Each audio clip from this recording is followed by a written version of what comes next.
Today in our gospel, the mother of James and John comes and asks Jesus for something for her boys. Just like any good mother would, she comes and intercedes on behalf of her children.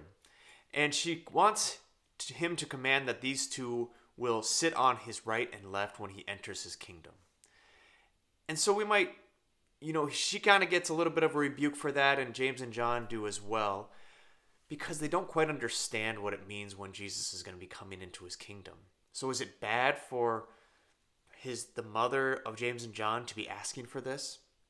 Not necessarily, but what she asks is not too much, but really it's too little. James and John, and so do most of the disciples, they all kind of think that Jesus is going to be this earthly ruler who is going to get victory over the Romans. And now when he comes into his kingdom, it means that Jesus will have his seat established as the Messiah in Jerusalem, and that he will rule over the new Israel.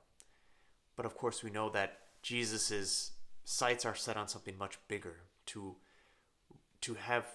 release the world from sin and death, from the power of sin and death.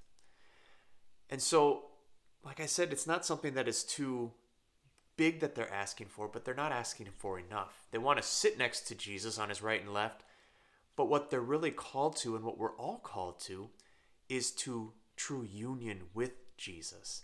Not to just be next to him, but to be just like him.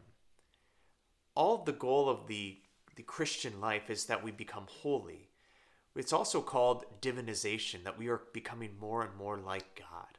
St. John says in his first letter, that we will become like God when God is love, and we will know that love because we will be like God when we finally are brought to eternal life in heaven. So that is what the true goal of that is. And Jesus reveals to them and to his disciples today what that looks like. That true greatness is found in the service of others. That those who want to be great must be the last and the servant of all.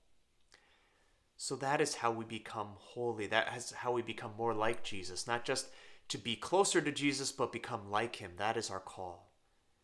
And so we ask the Lord today that he might continually form us to be more like himself, so that we might go out and bring his presence to the world and show other people how to be divinized, to become holy, to be like Jesus.